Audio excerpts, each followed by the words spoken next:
Hey everybody, Dragon Movie Guy here. Welcome to the Dragon Movie Guy podcast. This is my DCEU, my DC Extended Universe ranking, all 14 movies that have come out, including The Flash. Joining me for this very special DCEU ranking countdown extraordinaire is a man who is a friend of this channel. He is over 600 subscribers as we speak. He is a founding member of the Cinema Squad. He is a friend of the channel. You know his reviews for his 4DX reviews. Tells you whether or not it's worth it to spend the extra couple bucks when going to see a 4DX movie in theaters. Put your hands together for Dan Eckert of The Upside Dan. Dan, welcome back to Dragon Movie Guy. Thank you for coming in. Yeah, I'm so happy to be here. Tell me a little bit about The Upside Dan and what you do on your channel. Most of the people in our community, I just love talking movies. I've been really getting into the 40X reviews because I find that brings a lot of people to my channel. I enjoy telling people, if something's worth it or not, letting them know if it's entertaining, answering a question that they have, which is it worth it in 40X? I love going to the auditoriums and, just checking out a movie in 40X and telling you if it's worth it. And I'll have like a 40X review and then I'll have a movie review. And then I've gotten into shorts as well. What's the latest film that you've done a 40X review on, and is it worth it? Elemental and The Flash came out the same week, so they both kind of were in 40X the same time. So like Elemental really only had like one, because they probably wanted to save a lot for The Flash, although they probably didn't have to at this point. But Elemental was surprisingly a really good 40X experience that I actually would recommend. How did they handle the fire elements in the 40X, by the way? They didn't really do anything fire-wise, but like there wasn't any fog in my auditorium, but they could have done something with that. But lights sometimes. Apparently some like they can make hot air come out or cold air come out. I haven't noticed that in mine, but so some can do stuff like that. That's pretty cool though, I think. As close to fire as we'll probably get. Can we expect to see a 40X version of Indiana Jones 5? Yes, definitely. I'll see that Thursday night and hopefully get the review out Friday-ish. Love it. This particular ranking that we're doing, we're going off of not a rewatch. These are just sort of our memories, having watched all of these movies over the years, over the last 10 years now. It's weird. Is it weird to think that the DCEU is 10 years old? Yeah, it is. Man of Steel just turned 10. And yeah, it's crazy. Are you happy that it's being rebooted? I have mixed feelings. So yes, I am. But at the same time, it's hard because I think that they should do a clean slate. But at the same time, I love Margot Robbie as Harley Quinn, and I love a few of the actors and actresses as these characters. But I think they got to do a reboot, a full clean slate. Your thoughts on David Cornsweet being named the new Kal-El, the new Superman? I'm fine with it. I like him. I've only seen him in Pearl, and he was good in it, and I think he looks the part. Brosnan, yeah, as Lois Lane. I actually haven't seen much of her because I haven't seen Marvelous Miss Maisel or any of that stuff, but I think she's a good pick. I love DC's characters more than Marvel's characters. I love the MCU more than the DCEU, but I love DC characters like Superman, Batman, and Wonder Woman over the Hulk and Spider-Man and most of the top Marvel characters. Or where do you fall in that debate? I prefer the MCU over the DCU, but since I don't really read the comics, and if I do, it's Spider-Man and Captain America. So I am more of a Marvel person, even the characters. We're going to go off of Dan's list. We're going to start with his ranking, and we're going to go with my corresponding movie in the different places. You'll see, but when he talks about The Flash, I'll talk about The Flash. When he talks about Man of Steel, I'll talk about Man of Steel. So it'll all make sense in the wash. Your number 14 movie is really low on my list as well. It's not quite at the very bottom, but your number 14 movie, I think, is number 14 on a lot of people's lists. This is Suicide Squad. It is Margot Robbie as Harley Quinn. It's Jared Leto in a very small role as the Joker, and Will Smith as Deadshot. Tell me about Suicide Squad. I went to it and I actually enjoyed them in theater. I kind of enjoyed it in theaters. I was like, oh, that wasn't that bad. But not as much with the Suicide Squad. It was more with my 11. I thought the trailers for this looked amazing. They were such good trailers. And I mean, I love Margot Robbie, although back then she wasn't as big as she is now. The cast was pretty good. Most of the cast was good. Viola Davis, I love Viola Davis. There was some fun to be had, but it just was a letdown of a movie and not at all living up to the trailers and what the premise could be. It's just a mess. I agree 100%. Yeah. It's such a flaming pile of excrement, I think, in a lot of ways. And where do you think that Suicide Squad went wrong? Because I think it went wrong in a lot of different ways, but what do you think went wrong? Well, I know there was a lot of interference, and they hired the people that put together the trailer to edit the movie together, if I remember correctly. And actually, I watched the extended cut that came with the Blu-ray and everything. That's not much better. Unlike another movie we'll talk about, that the ultimate cut is better. Uh, I don't know. It's just a bunch of stuff. The fact that they wanted the trailer makers to put together the whole movie. I couldn't agree more. The honest trailer that came out about Suicide Squad pretty much nails everything on the head when they're talking about, 6 weeks to write a feature film script. And then, like, even when you're watching the film and there's the giant sky beam, of course, back then everything had to have a sky beam, but they're flying in and they land and start walking. And it's like, well, shouldn't we be going over to the giant sky beam? No, we're walking this way. Like, even the characters within the movie didn't like what they were doing, knew that it didn't make sense within the film. So it was just a slog from the get-go. Well, it was pretty early on in Margot Robbie's career. This is 2014, 2015 kind of territory. So she had really just kind of hit the big time with Wolf of Wall Street in 2013. So this is kind of her first real ascension into superstardom after that film. So yeah, it's nice to see that Suicide Squad didn't ruin her career. I know, and she's good in it anyway. But yeah. Well, yeah, because we've seen her 3 times now as Harley Quinn, which is nice to see. What do you think they could have done differently with this film to make it better? I don't know. And I'm not someone, by the way, that hates. I don't like him, but Jared Leto's Joker, I like. I don't hate that performance. Maybe I would say almost have the Joker as the main bad guy. Maybe it wasn't Jared Leto though, because I could see him getting annoying. A different villain, I think. A tighter script, more character moments, like this Suicide Squad had. I just wish with I love Warner Brothers as a studio, but just their whole management of the DCEU was so reactionary to everything Marvel was doing. Obviously, the Suicide Squad comes out the year after Guardians of the Galaxy, and because Guardians of the Galaxy is so popular and so well made, they're like, oh, what do we have that could compete with Guardians of the Galaxy? Oh, we have Suicide Squad. Make that great. Yeah. Yeah, so yeah, everything about that, I wish they would have done their own thing. If we look at my list, I have Suicide Squad at number 13, not much higher, but it's a lot of the same stuff. With Suicide Squad, we get 2 or 3 or even 4 different character intros. You can do the thing where you introduce a popular character and you follow the camera along and you see their boots walking along and jing, jing, jing, and then pan up. And they did that like 3 or 4 times with the same characters. Like, how many different times can you introduce the same character in the same movie? And then you have all the graphics and there's no story. It's all like people posing for poster moments. And you're right, Jared Leto it's not as bad as everyone makes it out to be, his Joker, but I kept thinking he is sort of doing a Jim Carrey impersonation. Yeah, so that whole thing just, I wish they would have, I like the idea of it more than the execution, and you're right, hiring the trailer company to edit the entire film when they probably ran out of Red Bulls like halfway into editing, not a smart decision either. So, yeah Suicide Squad is, it's not good. This is Zack Snyder. This is a little bit Joss Whedon. This is all of our big A-list characters. This is Superman, Batman, Wonder Woman, all coming together in the same film. This is supposed to compete with the Avengers. Tell me about Justice League. This is what I meant when I said I saw this in theaters, and I actually enjoyed it at first, and I thought the critics were wrong. I didn't love it, but I was actually like, wow, this wasn't that bad. Then I saw it again in theaters a little bit later, and I found it, I don't know, I found it boring and messy, just like Suicide Squad.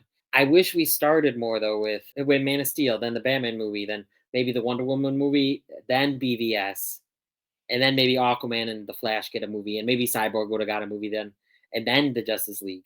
Maybe Zack Snyder's vision. I know you're not as crazy about it, but Yeah, no, I'm not as big Zack Snyder person. so I just think that all that, like, it should have built up to this more. I just wish we got even a bigger build up before BVS, to really build up these characters, each of them get an origin story before the big Justice League movie. I just felt it was too short because the studio wanted them to cut it down to like under 2 hours, I think. Yep. And that's too short for a Justice League movie.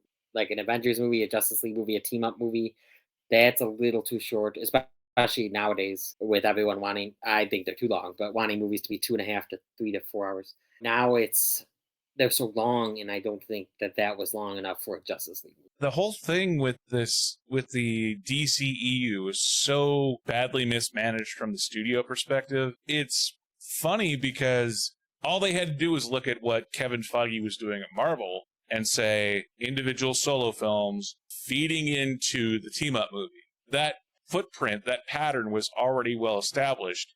So the fact that we get a Man of Steel movie, we get a Versus movie in BVS, and then jump straight into Justice League, but we hadn't had a Batman solo film, we hadn't had an Aquaman solo film.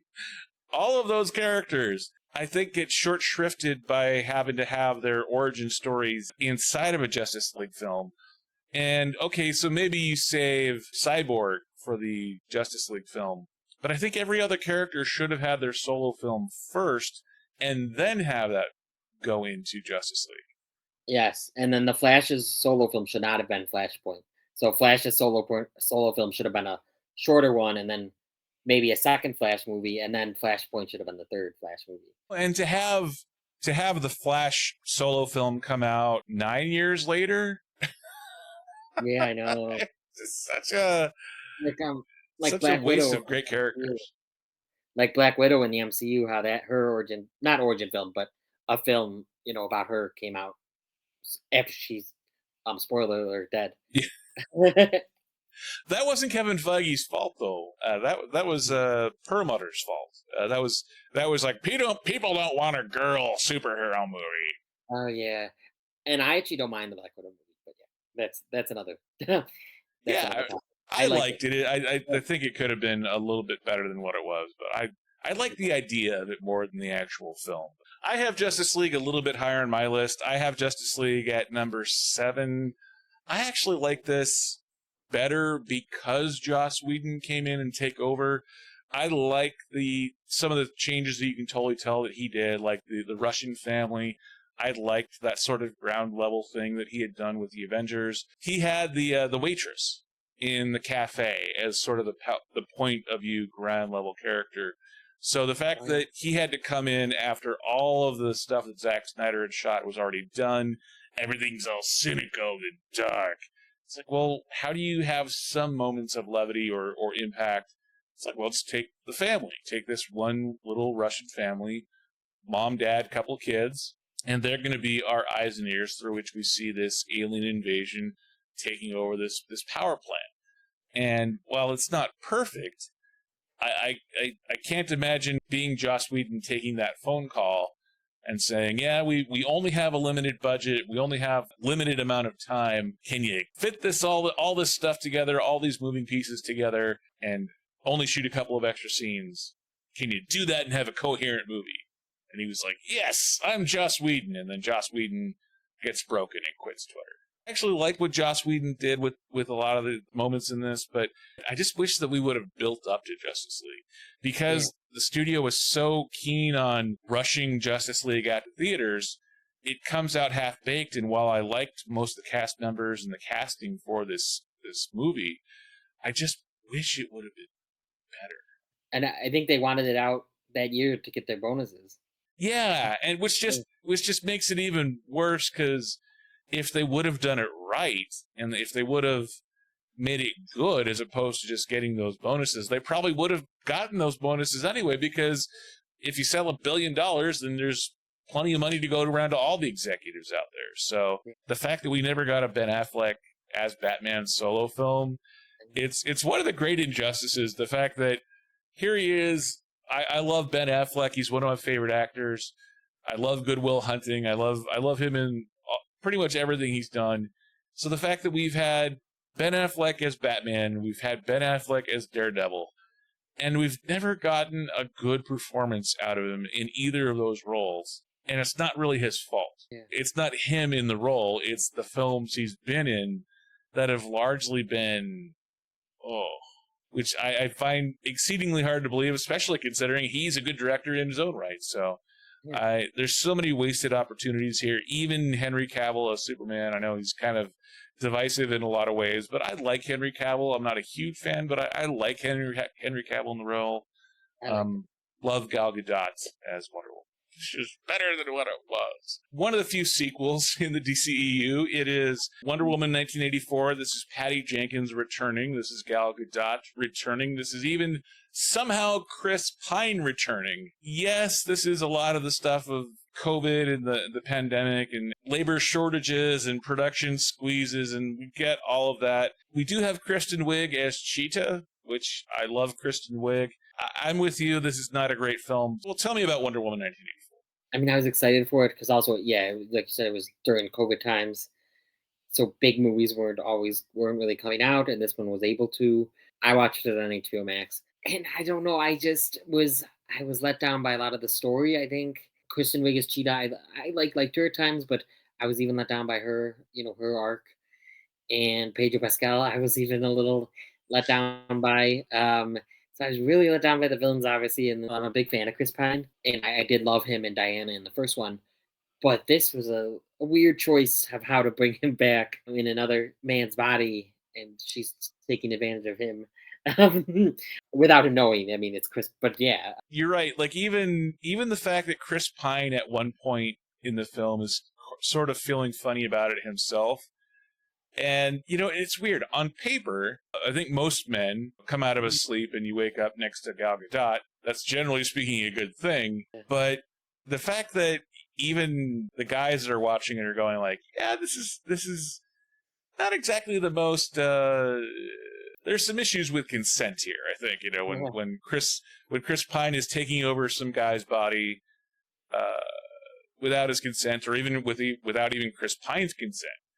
There's some weird, it's some odd consent issues in how Diana treats that whole situation, which is weird because she's the heroine, she's the hero. Where do you think that Wonder Woman 1984 starts to go off the rails? it's just tough. It's just a mess, and the script is all over the place at times, and pacing's a little weird. So I don't really know exactly when, but at the end of the day, I was let down by it. I'm with you. I watched it on HBO Max because this is one of the first films that was sort of when things were starting to open up again. And this is when Warner Brothers was trying to do their same date in theaters and on HBO Max. There's something about the visuals with this film, which is weird because I love bright colors. I love star-spangly goodness, and Wonder Woman is a perfect character for that. In the 80s is a perfect scene for that. Perfect setting for that. So the fact that they kept showing that cheetah fight, where clearly they had already rendered it out as a daytime fight, they're like, well, we need to make it a nighttime fight. And all they did was just darken it. Yeah. I think that's sort of it's the big fight at the end of the film. We've already spent millions and millions of dollars on it, and we know we're changing it so that it's at night. So let's just darken it. Why redo the whole darn thing? And you can totally tell that someone just kind of went, well, let's darken it. That's another thing. I didn't love the opening scene because it felt too. I know it's supposed to be an ode to the '80s. It felt too cheesy in the mall and everything. It just campy and everything. So yeah, I didn't love that. Yeah, and it takes so long to get going. Like there's the scene in the mall it's okay for what it is, but that whole thing with, and you're right, Pedro Pascal, good actor, talented guy. I like the idea of him in that character. But it just sort of never quite lands for me. Yeah. And Kristen Wiig as Cheetah, I love Kristen Wiig.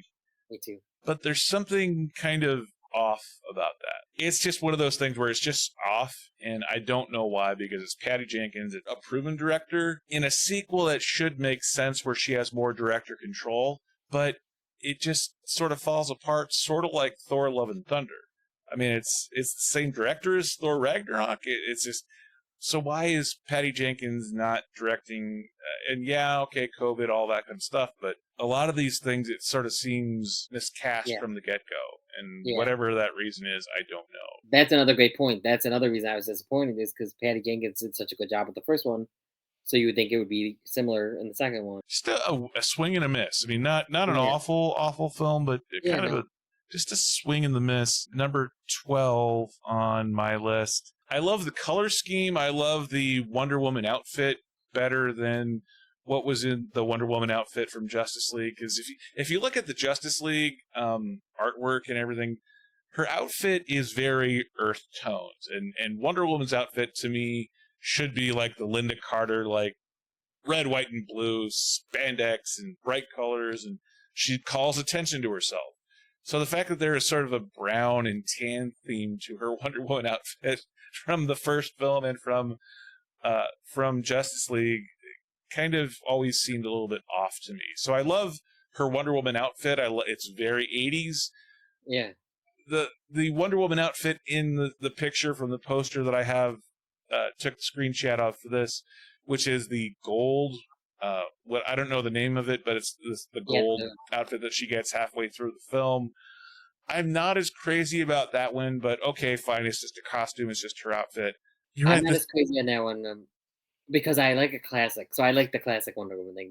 So I just don't like that one that much. And speaking of Linda Carter, I did like that we saw Linda Carter in this. Yes, I did I like the tie-in that they did with her at the very end, and I like the idea of the journey that she goes on in this film, where she's reconnected with mankind in Justice League. She's sort of forgiven society for World War One, and she's stepped back into the limelight. All of that makes sense, and I like her stepping back into the limelight. But then that's 1984. Where'd she go for the 30 years after that? Okay, 1984, George Orwell. Okay, the 80s. Okay, and I'm old enough that I remember the 80s and going to the mall in the 80s and all of those scenes.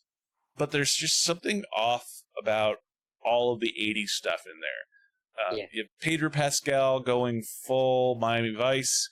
I don't see why he was going full Miami Vice with his character, just as the villain was so weirdly handled. And not that you have to have any sort of cookie cutter thing with a villain, but yeah, I just didn't like him as the villain. It seemed half-baked. Kristen Wiig as Cheetah. It just seems like a character and an actress that are so talented and so much potential that just doesn't translate onto the big screen for some reason. And I can't put my finger on it as to why. It should work. It just doesn't. The fact that we're getting sort of Batman Forever vibes, TV references where everything's kind of being beamed right into your brain. So it's sort of like the end of Batman Forever.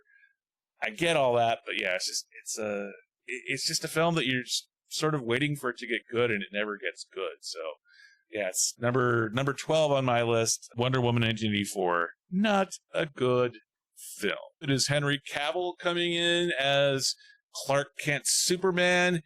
It is a film that had a lot of potential. It even has Christopher Nolan as a producer coming off of the Dark Knight trilogy. I was hopeful Christopher Nolan would rub off on Zack Snyder. And, well, we know that it didn't rub off on Zack Snyder. Not really. Zack Snyder does Zack Snyder things with non-Zack Snyder characters. Tell me about Man of Steel. I didn't see this one in theaters. Captain America: Civil War was really when I got into it and everything. So Man of Steel was before that, I believe, right? This is 2013, so it's the year after Marvel's The Avengers. Oh yeah. So did you watch Avengers 1 in theaters?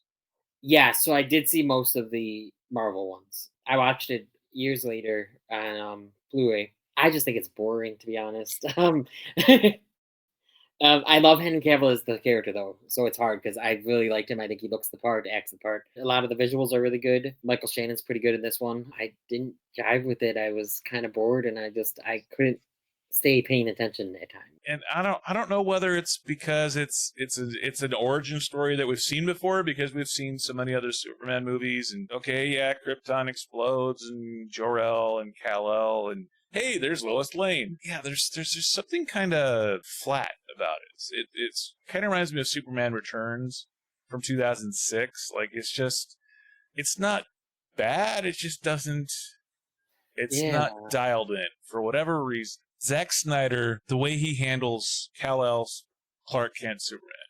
If you look over at Marvel and you look at Kevin Feige, one of the biggest things that Kevin Feige does right is whatever the solo film is, whatever the main character is, he drills down and finds the essence of that character. Whatever the essence of that lead character is, the entire film reflects the main character. Who is Tony Stark? Well, it's Robert Downey Jr., he's a womanizer, and everything in Iron Man reflects off of Robert Downey Jr. as Tony Stark. I look at Man of Steel. Henry Cavill's a good choice. He looks the part. But I keep thinking of like Clark Kent goes on to be a deadliest catch fisherman. And he's on a fishing boat in Alaska, which, Deadliest Catch was a huge TV show at the time. It's Deadliest Catch, but it's not deadly to Superman. So why is he there?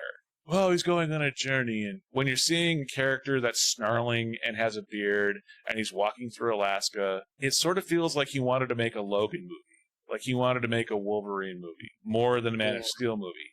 To me, he didn't get the main aspects, the central aspects of that character, of Kal-El, of Superman. Everything kind of stumbles from there. Yeah, I agree. I have to watch this again. And I just watched it, I think, last year, but I don't remember a lot. Well, that says something. The fact that you're not remembering it, and the fact that you, a movie critic who loves going to the theater, didn't bother going to the theater when this film came out. It kind of shows the lack of enthusiasm for this film. I saw Superman Returns in theaters, and I was younger, obviously. But yeah. I have Man of Steel at number 5 on my list. It's not a bad film. It's solidly built. There's good characters. You're right, Michael Shannon as General Zod is well done. The fact that you're trying to retell a story that's already been told so well before, that's a really hard thing to do. So how do you retell another origin story when the origin story was already perfectly told by Christopher Reeves and Richard Donner? I get that all of that is really hard, and when you're doing a DC franchise to try and compete with Marvel, which is setting box office records across the board, I get that having to start with Man of Steel, start with Superman, that is your biggest hero, that is the most popular DC Comics character, so yeah, you gotta start there. I don't envy Zack Snyder in that regard. Russell Crowe is great in a small role. Kevin Costner is great as Jonathan Kent in a small role. But I think we could have gotten more out of those two really talented actors, those two father figures, to Superman, to Kal-El. I liked that Lois Lane was kind of tracking down this whole story and she finds Clark. I like that reveal, but the characterization of Superman is just so dark. And what's funny is that looking at BVS and Justice League after that, it got a lot darker. Man of Steel is actually not as dark throughout most of it, and some of the darker scenes are like flashbacks, like the whole thing with Kal-El being sucked into a pile of skeletons and he's getting, it's like this weird Shakespeare type moment. Yes, there's all the religious iconography as well, which I'm not a huge fan of. It never quite gets good. The promotional material from Superman, from the Christopher Reeve Superman movie from 1976, 77, the headline was, "You'll believe a man can fly." And there's nothing about that sentiment, that awe, that wonder, that I associate with Superman that comes off of that character in this film. The cast in this is phenomenal. I love every one of these actors, but yeah, it's just sort of not great. It's a Harley Quinn solo film, except that it isn't. It's a girl power team-up film, except it's not really. It's a whole lot of different characters that really don't have a whole lot to do with each other. Tell me about Birds of Prey. So this was one that I had low expectations for, but I was excited because it was rated R. And that's why I liked it, I think, because I saw it and I was surprised. I just thought it was fun, energetic, and I liked the action. I did like a lot of the rated R stuff of it. And I don't know, I liked the cast, even though, yeah, I agree the characters. I wish they formed more of a bond in a better executed way. I did like the cast, and I love Margot Robbie, and I just had fun with it. And I just, since I had such low expectations, I had much more fun than I expected. So I think that's why I liked it. Everything from here up, I at least like to love. If this was a tier list, this would be on the at least like list for you. Yes, it's lower on the like-ish, but yeah, I rewatched this like a year or two ago, and I didn't love it as much. What's your favorite part about Birds of Prey? I think Margot Robbie. Yeah, I would say Margot Robbie. And then I love the prison action scene. This is one that I have much lower on my list. Birds of Prey and the fantabulous emancipation of one Harley Quinn. I actually like that that is probably the one thing I like about this film is the long ass title. I love Margot Robbie. It's sort of a weird girl power version of her though. For some reason I watched I, Tonya this afternoon, and she actually makes Tanya Harding an appealing character. So the fact that she can go toe-to-toe with Leonardo DiCaprio in Wolf of Wall Street, the fact that she can hang with Will Smith in Focus and in Suicide Squad, the fact that this is a solo film that isn't a solo film. The cast is pretty talented. I like them across the board. I think they're miscast in some ways, but the fact that this film is, they don't really team up until the final scene of the film or the final action scene of the film. Even individually in their own team up movie, they're all not likable characters. And not that they have to be likable, but you're not rooting for them in any way, shape, or form like you are with Guardians of the Galaxy. Guardians of the Galaxy, arguably, you could say, well, Peter Quill is a thief, but you can still kind of get behind them and root for them through a certain point of view. None of these characters, including Rosie Perez's character, who's a cop, none of these characters I'm rooting for in any way, shape, or form, including the orphan character. You can do a girl power movie. There's so many different ways to do it, but you don't have to be anti-male. Putting my guy hat on for a second, if you notice in this film, every single guy is either trying to exploit them, or at the very least, the two non-evil men are pathetic and losers. Even the apartment manager turns them over. Like every single male figure in this film disappoints the women in one way, shape, or form. And there's something about that that's just so off-putting. It's a weak thing to do, but it's even a weaker thing to say because, well, you don't want to say that it's anti-male, but it kind of sort of is. I just wish it would have been better.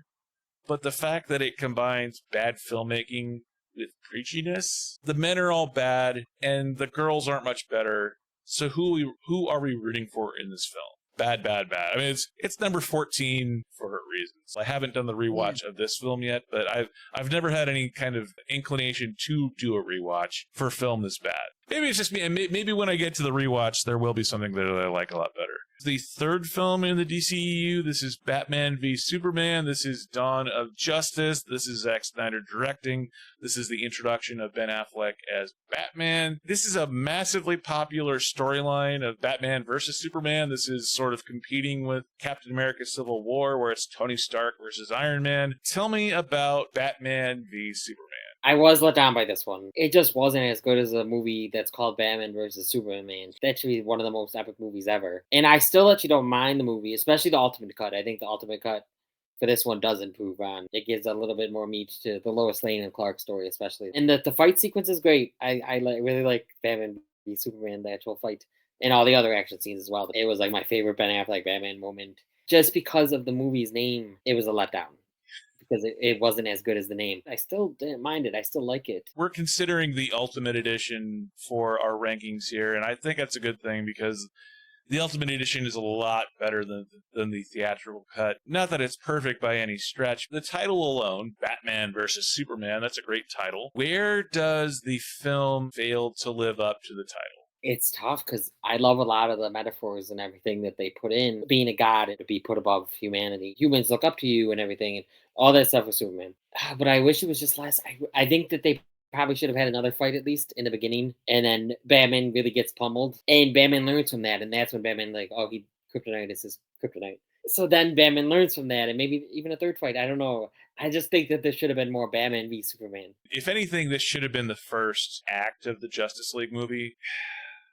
We should have gotten a Batman solo film before this. There's so many characters, there's so many moving pieces, there's too much plot for any one film. And even when watching the 3-hour Ultimate Edition, it still doesn't move along. Like, in some ways it's too fast, but it's also too slow, which is a weird thing about pacing. But whenever a film is too fast and too slow simultaneously, to me that just goes to the fact that the director didn't quite know what he wanted to do, and he was trying to fix it in post. The whole thing about executing Jimmy Olsen, just because you have all the toys available in the toy box doesn't mean you have to kill off Jimmy Olsen. I have Batman v Superman at number 10. I didn't like it as much as I thought I would. I like the idea of Holly Hunter, but the whole thing of the jar of urine, I get it, but like, okay, that's sort of an offhanded joke to then have a fully realized physical prop version of a jar of urine. The guy that loses legs, Lex Luthor, comes in with a Professor Xavier chair. The logic holes in this film are it's such a cynical film. The analog of this is Captain America Civil War. While that film isn't perfect either, the airport scene is amazing, and at least you can get behind the fact that there is a legitimate philosophical difference between Captain America and Iron Man. In this film, Batman is supposed to be the great detective. He doesn't have superpowers. Yeah, he's rich, but he's also smarter than just about everyone else in the room. So the fact that Bruce Wayne, if there's even a 1% chance, we have to take it as an absolute certainty. Really? That logic doesn't make any sense to me, even coming from Ben Affleck. And then, yes, why did you say that name? Martha stuff. It's his mom's name. There's so much more potential here that it could have been so good. It's too much. There's too much there. There's not enough character work. It's too many pieces of the puzzle. It's like, did you ever watch Mr. Rogers' Neighborhood? Sometimes. Before they go to the world of make-believe, they would always pan past the kitchen set of Mr. Rogers, and they would show all of the different toys that Mr. Rogers had. And he would only pull down one or two of the pieces, and that would always piss me off because I'm like, I know you have a full set there. I know you have all of those toys and all those characters. But Mr. Rogers would show restraint and only bring in the toys that he would need to tell whatever the story is that he wanted to tell. I wish Zack Snyder would have learned that lesson. If Zack Snyder would have watched Mr. Rogers' Neighborhood when he was a kid, maybe he would have learned that just because you have all the toys doesn't mean that you have to use all the toys in every single scene. I feel better now. But the third film in the entire series, and we're already killing off Superman. Yeah, I know. I mean, yeah, I don't know. That's the thing, too. We know he's coming back. It's only the third film. We know that they're going to make a Justice League movie, so why are you even bothering to kill out? Well, but it's dramatic and...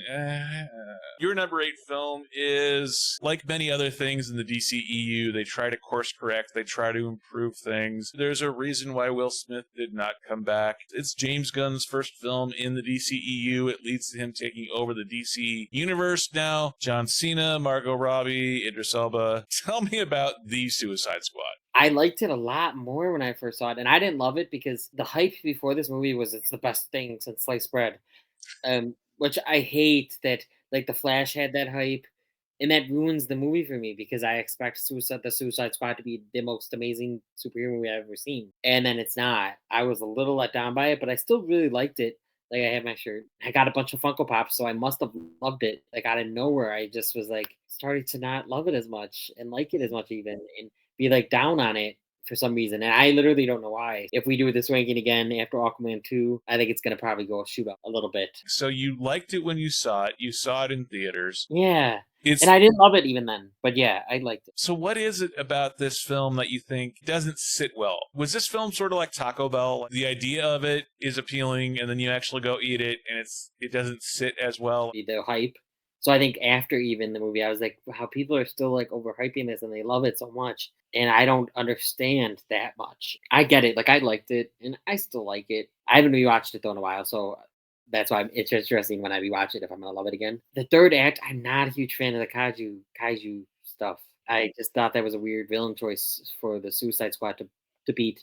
Although I will say they didn't have a choice because it broke out and then they had to fight it. James Gunn didn't have to put it in there. But I mean, I like the characters. I love the actors. I loved the violence and the action here. I think the R rating was well used. It's such a weird film because it's coming off of even the studio having such low expectations from the first film that anything that doesn't suck is going to look good by comparison. So that's fascinating that you saw it in theaters, you liked it in theaters, but it didn't sit well over the long term with you to where you're like, Starro was the villain in the very first Justice League comic book. So it is interesting to say, okay, well, yeah, it's a starfish in space, which is the simplest way of describing it, and yet it sounds stupid, and it kind of is in some ways, which makes it a perfect villain for a Suicide Squad movie, that I'm able to look past the warts and go, well, that was a good movie. That's a good moment. That's a good moment. I have the Suicide Squad at number 6 on my list. David Dastmalchian as Polka Dot Man. I love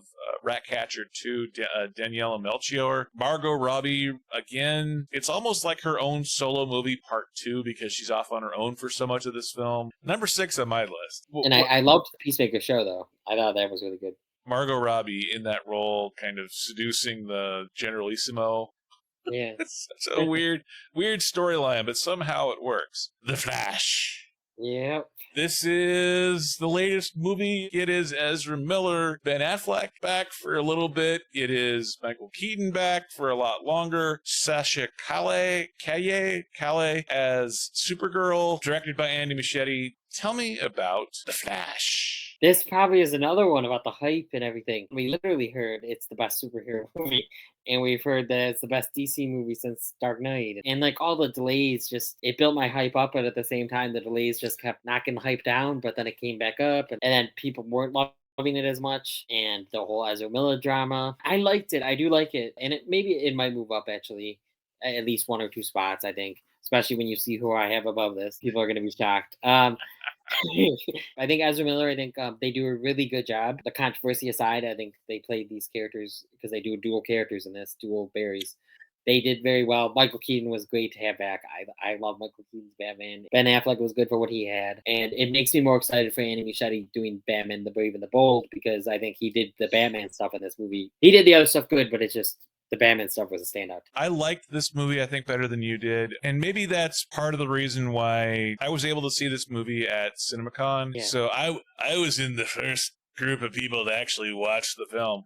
So maybe that's part of it. But I just thought it was a solid film beginning to end. I'm not a huge Ezra Miller fan. I think Ezra Miller's a really talented actor. Yeah. But this is actually a film that's not cynical. It's not dark and depressing and there's so many dark and depressing things that happen to Barry Allen in this film that could easily take this film down that road. And the fact that director Andy Muschietti, he doesn't take that route. I like that. And maybe I'm giving this film too much credit for having a non-Zack Snyder feel, but that's part of the lens through which I'm watching this film. Maybe I should have a higher standard than that, but it was fun. And the CGI, you know my thoughts on CGI in general, but the CGI isn't awful in this film. I mean, yes, the CGI baby in the microwave, and yeah, it's not great.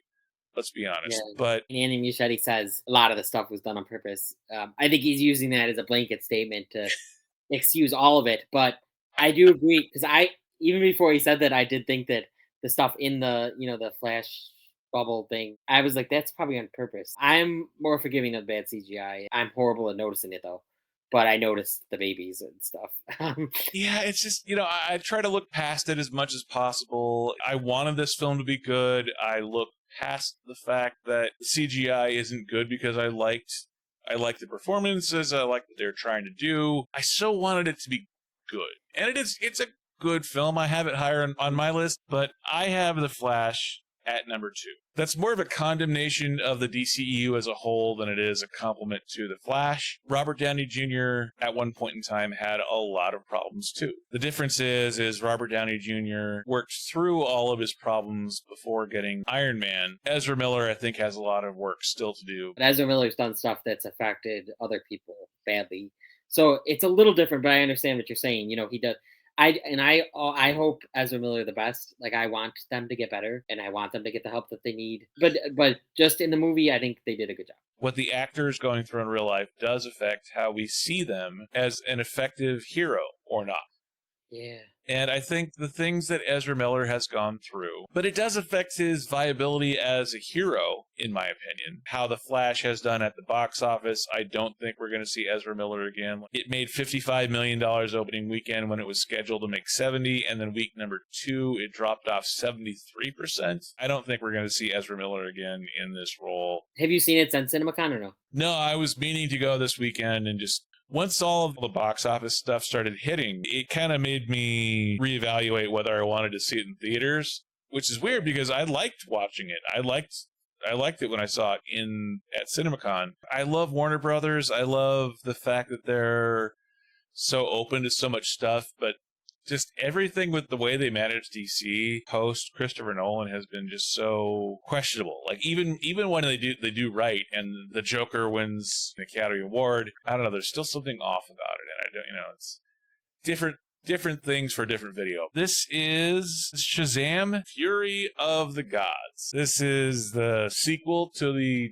2018-19 hit movie. This is Zachary Levi. This is Helen Mirren. This is Lucy Liu. This is also Rachel Ziegler from West Side Story. Great cast. I think it's a little bit overstuffed in terms of characters. Tell me about Shazam! Fury of the Gods. My guess is that, because I'm already thinking this, The Flash is going to go over this one of these. It's just Shazam 1 means so much to me. So I was just so excited for the sequel, and then it was getting mixed reception. I think that brought my expectations down enough to where I really had fun with it. I didn't think it deserved the bad box office or really the bad ratings, but I can understand it. But I had a lot of fun with it. But I see the criticisms. I like this film. I didn't love this film. I do think it was worth watching in theaters. Do you think the film had too many characters for its own good? Yeah, like you said, while I loved them, like I did like the actors that were playing them.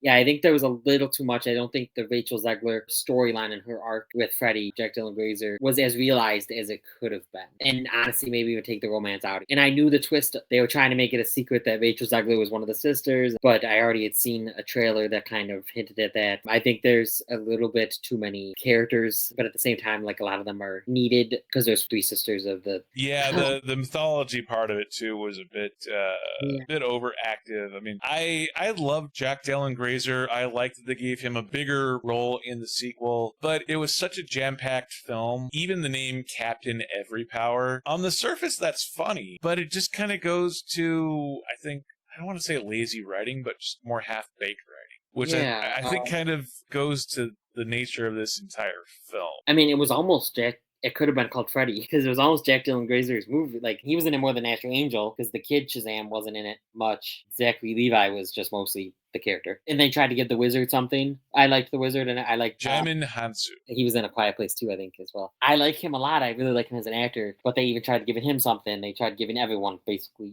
something to do. And yeah, I think it was a little overstuffed. I gotta say the visuals I think are great. There are a few shots in here that I think are like A tier.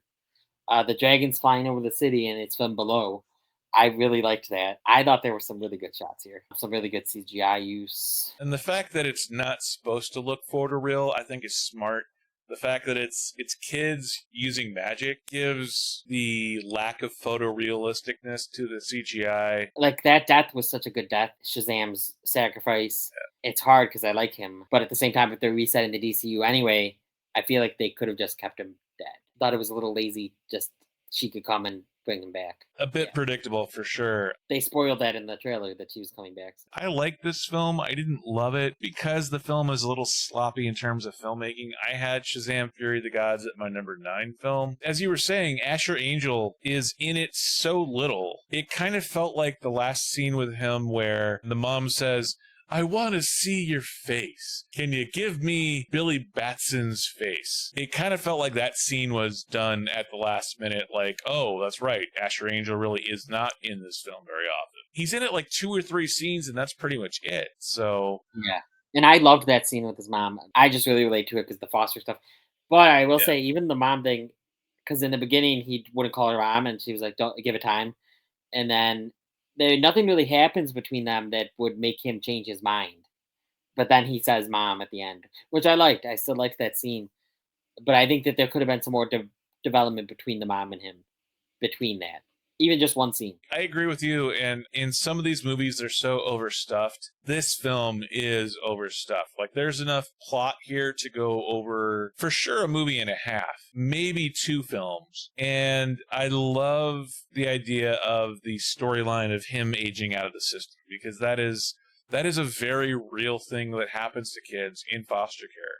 Is they get to that 18th birthday, and a lot of times, I guess it depends on the foster family, but if, generally speaking, people, if they turn 18 during their senior year in high school, but if the funding cuts off on the 18th birthday. There are people that have not been able to graduate high school because of that. If the foster family isn't as generous as the one in this film, people could get kicked out of their homes and be homeless at 18 years old. That's part of what made the first film so amazing in terms of being grounded in an emotional reality. In the same way that Guardians of the Galaxy 1, part of the way you get away with a talking tree and a talking raccoon is by having the main character's mom die of cancer in the opening scene. Not exactly apples for apples. The relatable aspect of the mom abandoning the son, I think that emotional reality of what that represents grounds that first Shazam film. When you have all the magic flying everywhere, that jumping off point for this sequel, I think gets a little bit short shrifted. 100% agree. I just wish in general that this one was more like the first one, that it had more of the family dynamic in it, more of the adoption stuff, the foster family stuff. And I wish it showed more anxiety of him aging out. And the character of Mary, the fact that she's still living there after having turned 18 in the first film, shouldn't that have alleviated the anxiety of Asher Angel's character of Billy Batson? If the foster family's keeping her around and she's 3-4 years later, shouldn't he have felt less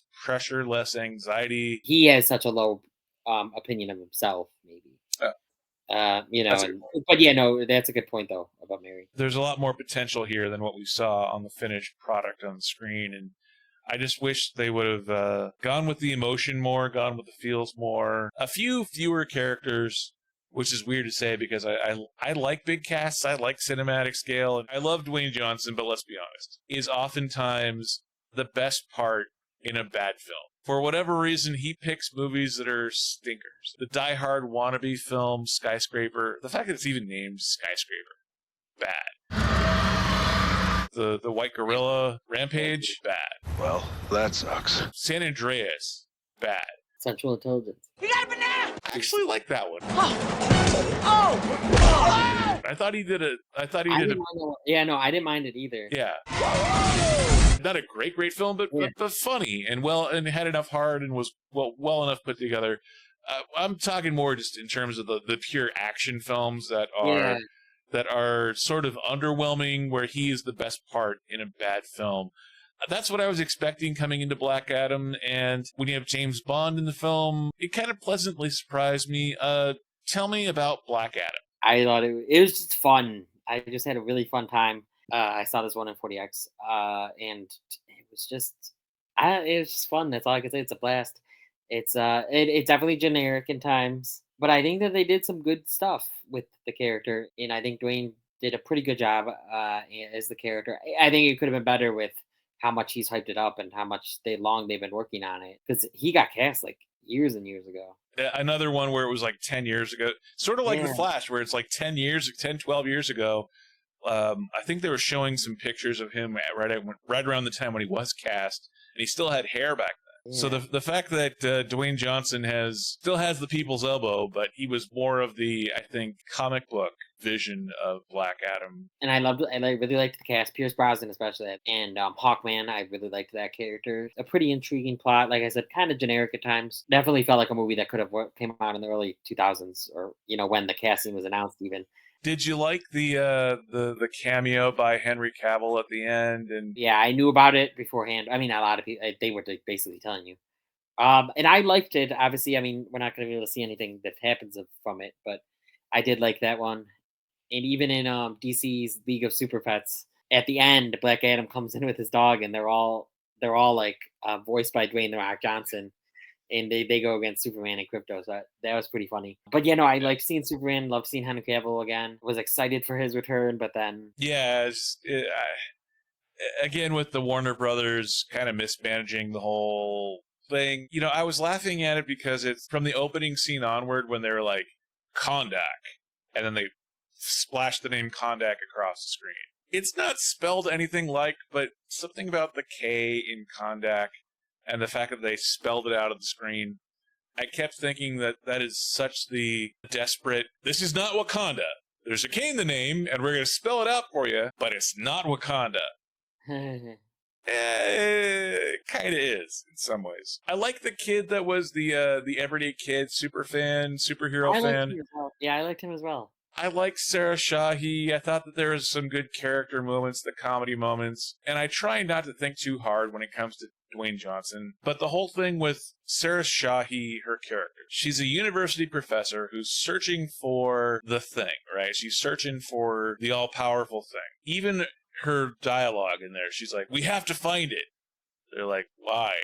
We have to find it because no one's looking for it. And we have to find it before the people that no one is looking for it find it so that we can find it. Okay, so then what are we going to do? We're going to rebury it. Well, if no one's looking for it, and then why would reburying something that no one is looking, like, just that logic of it makes about as much sense as the 1% chance we taking as an absolute certainty thing. I just it didn't prevent me from enjoying the film, and I love Pierce Brosnan. I love Hawkman. Aldous Hodge as Hawkman did a great job, even though that was clearly an over-the-top X-Men reference, and yeah, I guess they could have made more or less out of it, but somehow the version of the X-Men that was there, it should have been more or less, not the amount that it was. It was fun, though. It was a fun flick, and not great by any stretch, but fun. And yes, the CGI is not particularly great, but it's colorful, and it's bright, and it's fun, and that's sort of in short supply in a lot of ways. I wish we got more films like it.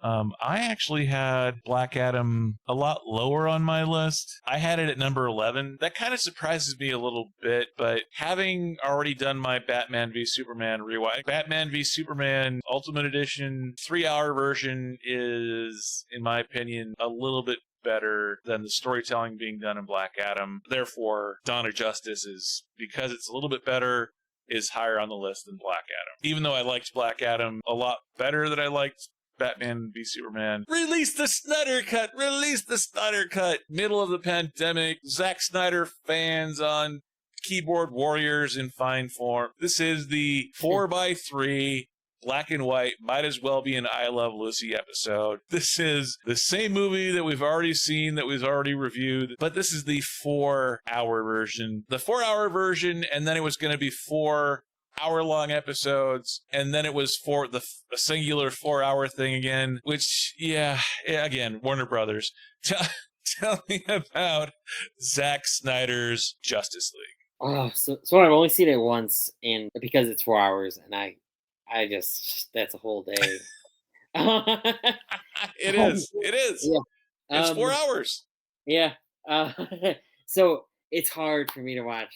I mean, sometimes over a 2.5-hour movie, I'm like, I'd rather watch like an hour and a half, 2-hour movie sometimes. I enjoyed it. I mean, obviously it's high on my list. I loved the final act. I also just love that. I know you're not a Zack Snyder fan really, and I'm not necessarily either, I guess. I mean, I like his stuff. I just like that he got his vision finally done. It was a big movement. I know this is not really about the movie, but it was a big moment in filmmaking, like that the fans actually got something out that we wanted, or most people wanted. We actually succeeded in that. And Zack Snyder had a rough time during the Justice League thing with his daughter. I think that this was a bittersweet moment, a sweet moment really for him to get this out. And I thought it was pretty epic at times, and I could have probably used it to be less than 4 hours. But I guess my biggest question is, this is number 4 on your list, meaning that there's only 3 higher, and this is higher than 10 other movies. So if this is a film that isn't getting a glowing endorsement, and it's more that it got made, why is this movie number 4 on your list? So I do really like it. It's hard. I mean, I love the third act, so I loved the action. So and that's a good point. It could go down. It could go down my list when I rewatch it. I had started it again because they did the regular version, and then they did the all black and white one, and I restarted that. That's right. Yeah. And I never finished that one. It just one night I was just watching like a half an hour of it. It's just hard because it's 4 hours, and so it's not one that I'm gonna go rewatch. So it probably could go lower on the list. I have this one at number 8. Everything that I've said about Zack Snyder, I stand by. I love 300. I don't like Watchmen.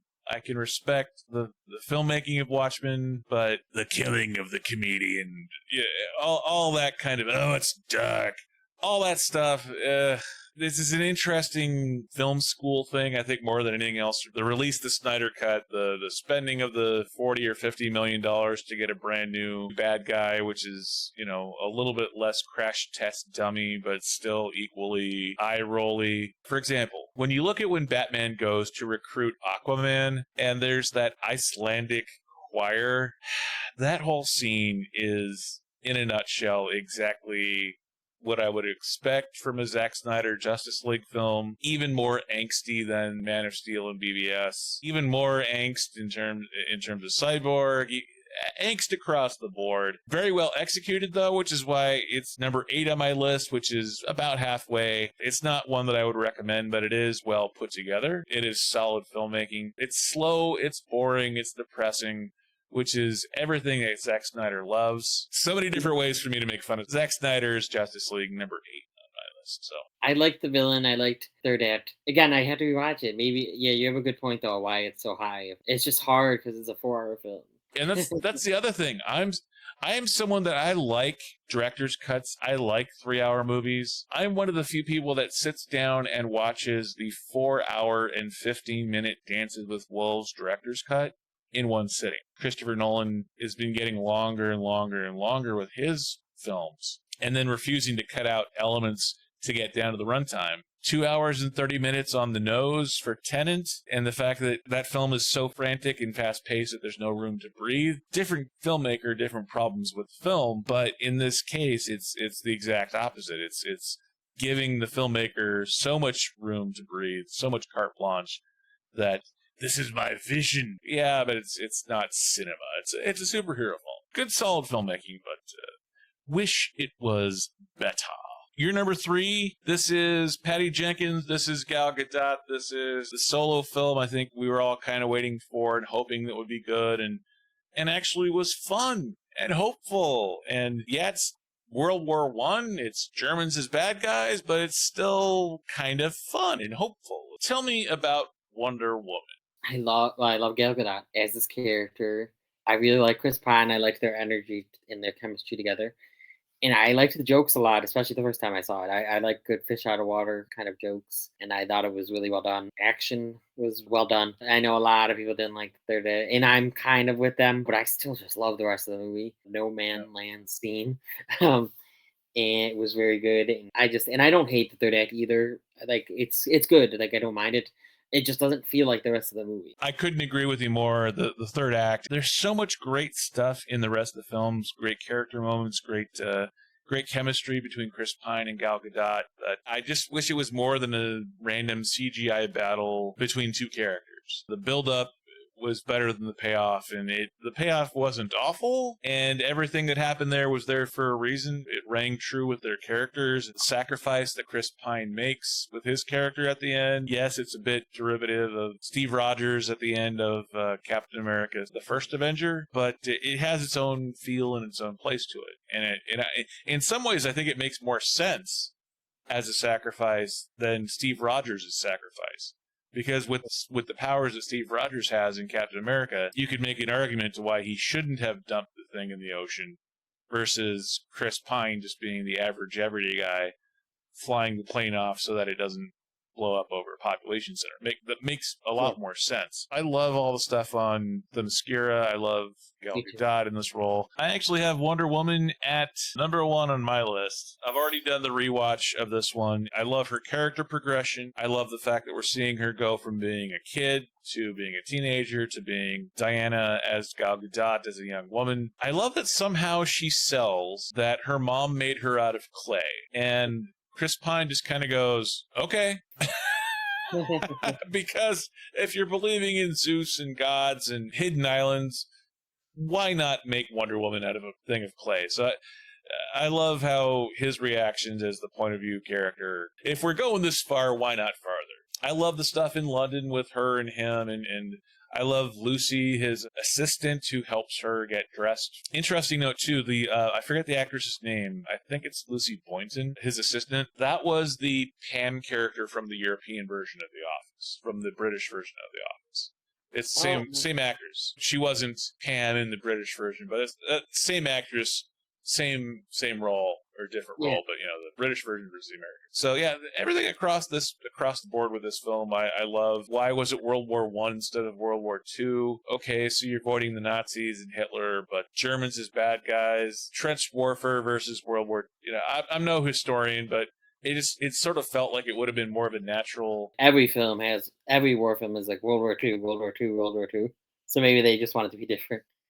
Yeah, and to be fair, the Wonder Woman TV show was set during World War II, so maybe that was just to avoid being derivative. But Oh, maybe. it wasn't an awful decision, and it worked in the film, so I'm willing to look past it. But it Yeah. did that did kind of stand out to me a little bit. So number one on my list. This is James Wan. This is Jason Momoa. This is Amber Heard crapping the bed with Johnny Depp. Not crapping the bed in this film though. Tell me about Aquaman. So I have to say again, this is just a fun.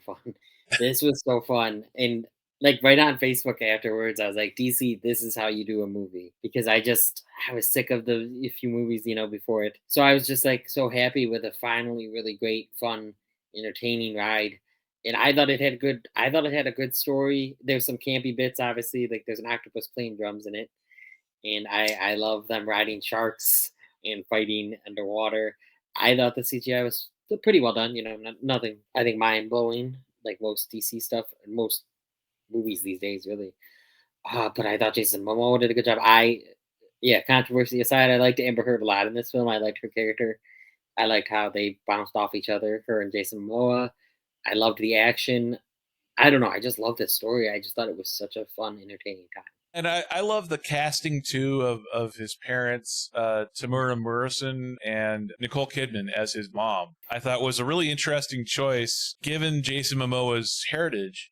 I thought it was interesting to have Tamura Morrison, who was, he was in the Star Wars prequels. He was the guy that they did all the clone stormtroopers. So the idea of him and Nicole Kidman having a kid, I can see that. I can see that being Jason Momoa. The production design, the design of the underwater world, and the design of how regular humans see the underwater world versus how Atlanteans have brighter vision because of it evolving underwater made sense. Not perfect across the board. I do wish they would have saved Black Manta for the sequel. I thought the storyline with Patrick Wilson as Ocean Master was enough.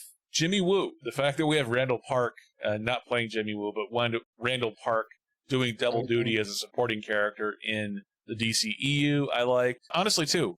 The guy playing, and I just said I wish he would have waited till the sequel, but the guy playing Manta was Yahya Abdul-Mateen II. In other words, the new Morpheus from the new Matrix movie. So yeah, great casting across the board, great acting, a lot of fun action scenes, and yeah, the Sahara scene was a bit CGI heavy and bad set extensions for the desert.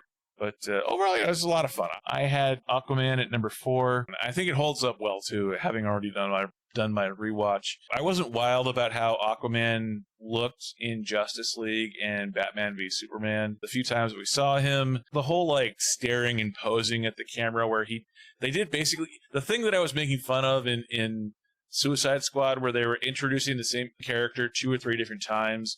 They did that with Aquaman in the first scene on the sub where he's posing for the camera a couple of times, which I wasn't crazy about. But overall, yeah, I love this film. It was a lot of fun. Other thoughts on Aquaman? Even though I'm happy it did, I don't know what made this one make $1 billion over other ones. Like what made people want to go to this one? So, but yeah, don't get me wrong though. I'm happy it did well. Well, I think it was all those underwater scenes were so well designed, and it's really weird. The execution of the underwater scenes, some of them were some of the underwater scenes were as good as Avatar. Some of them were bad face replacements away from being any other CGI DCEU film. Yeah. So the fact that in the same movie we have Avatar quality CGI in some scenes, and in other ones the face replacement isn't even done right. So that's why I say the production design for me, the production design of all the characters and the underwaters, that it was such a hard thing to get. The fact that they got it right, and then that tidal wave scene where Aquaman is driving his dad home drunk from the bar, I thought that was great too. So Yeah, number 4 on my list. It shouldn't be a surprise, but your number 1 film, Shazam! Zachary Levi, same director as the sequel. Tell me about Shazam. So this one is just, it's very personal to me because I come from a foster family. I mean, I've adopted, and we were a foster family growing up. So we took in babies, for a weekend, a day, even, a week, 2 weeks, whatever. You're just taking kids and you're switching out kids whenever it's needed, and so to see that kind of stuff, put on screen, Billy's struggling with staying in a home, and he keeps running away from people, and he's struggling to feel belonged. He wants to feel like he belongs. He wants to feel loved, and he feels like everyone just leaves him. And I relate to that in some ways, just not the foster, the family element. But and just to see this diverse family of all these different ethnicities just meant a lot to me. It's just a really cool thing to explore in film, and I'm glad they explored it so well in this movie, and that it was such a vocal point. Unlike the second one, I think that they didn't focus on that as much or as well. But I just loved it here. I think it's funny. I think the action's really good. I love the storyline. I can't top anything you just said. The emotional feels of what they have Billy Batson going through. I think it's one of those things where it's interesting to me to see your reaction to this film, because I'm someone that didn't have to go through the foster care system. So the fact that you went through that system and you saw it firsthand, and the fact that you're seeing it on the big screen portrayed in a way that makes you respect how they're portraying it, to me says more than what I can say about the film, just having watched the film and go, oh yeah, it's a good movie. The fact that you're saying that you have first-hand experience going through the system and seeing the system. I was adopted as a baby, so I don't, you know what I mean? Like, so, Yeah. Yeah.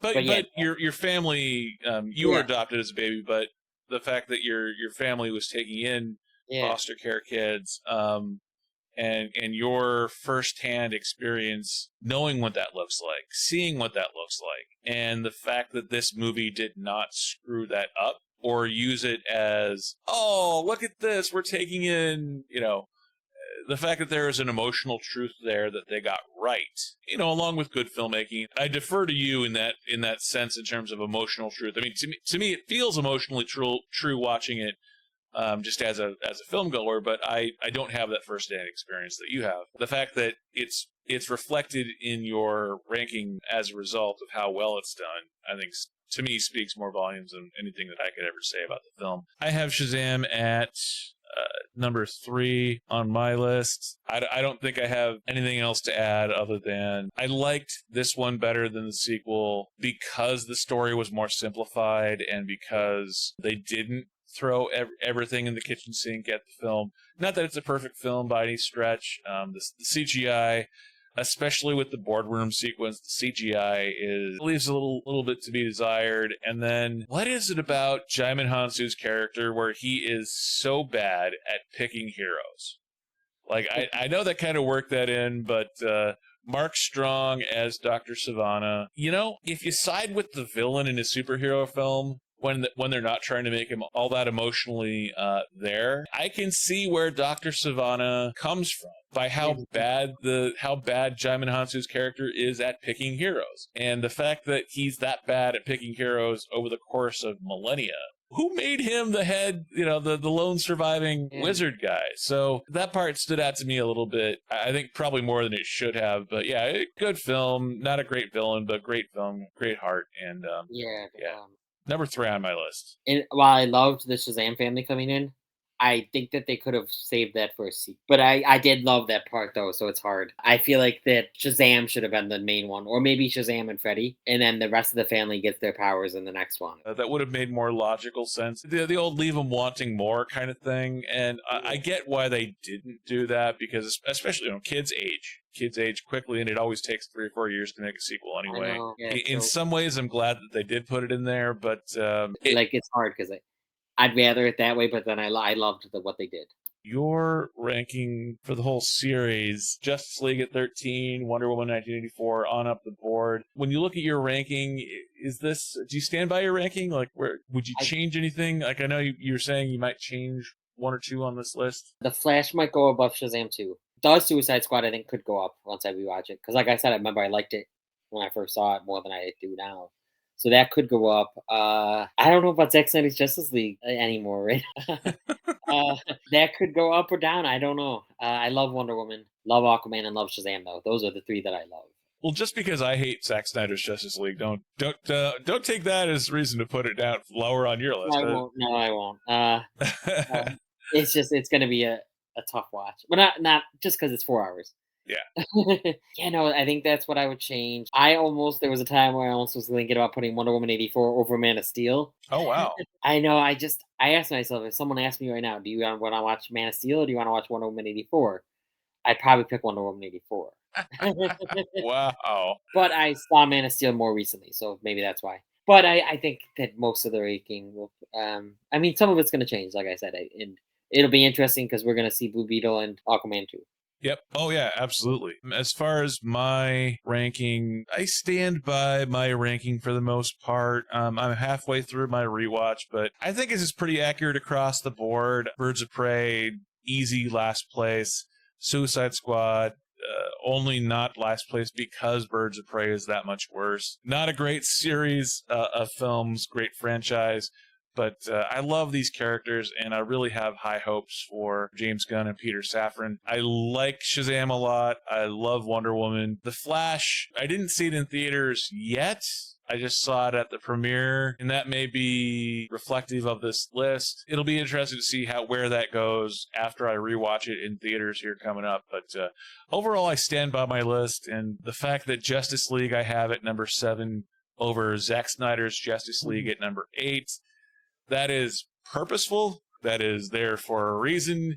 And I have rewatched both, and I still stand by my assessment that Justice League theatrical is better than Zack Snyder, black and white, and all of it. The Flash probably being a little bit higher than what it should be, down at 5 or 6. Man of Steel, Suicide Squad, stuff around in there. Yeah, But we'll have to wait for a rewatch to see for sure. yeah. The Flash, I like loved so much of it, and then the third act for me falls apart. That's when I found because I've seen it 3 times because I took myself. I found that I was losing interest more in the third act than the beginning. I really liked. Thank you, Dan, for coming on. End of a very long day for you, so thank you for your patience. Thank you for coming on. Tell me a little bit more about what you have coming up on the Upside Dan and on the Cinema Squad. So the Cinema Squad, Sunday, July 2nd, we are going to go over our top 5 films and top 5 TV shows of the year so far. January through June, we'll go over all those, and we'll go over some honorable mentions, and we'll go over what we're anticipating coming up as well. So that's Sunday, July 2nd on the Cinema Squad's channel. And for me, look out for Indiana Jones and the Dial of Destiny, the 40X review. In February 2022, I saw Raiders of the Lost Ark in 40X. And I filmed a review and everything, but I never released it. So I've actually been editing that up to kind of line up. So that should also be coming soon. So Indiana Jones content. Love it. So what's that like, editing a movie review that you shot a year and a half ago at this point? I know. I said I'm glad I obviously filmed it, and because I would not remember some of some of the stuff and what I wanted to say, and also I changed so much. I've already I've just noticed that I've gotten so much better. I hate to toot my own horn, but I've just improved just in a year and a half. Well, that's good, isn't it? Like, if you hadn't improved over a year and a half, I put text at the beginning telling everyone that this was filmed back in February 2022. In the old days of the channel. uh, so thank you. Yeah, I'm looking forward to seeing both of those as well. And your Cinema Squad one too sounds like a lot of fun. The top 5 TV shows and movies of 2023 so far, and that's Sunday live stream coming up. Yep, Sunday, 8 p.m. Eastern Time. Upside Dan Eckert from the Upside Dan. Thank you for coming on. I appreciate it. And with that, I will say thank you so much, and I will see you guys next time. See you, everybody. Bye.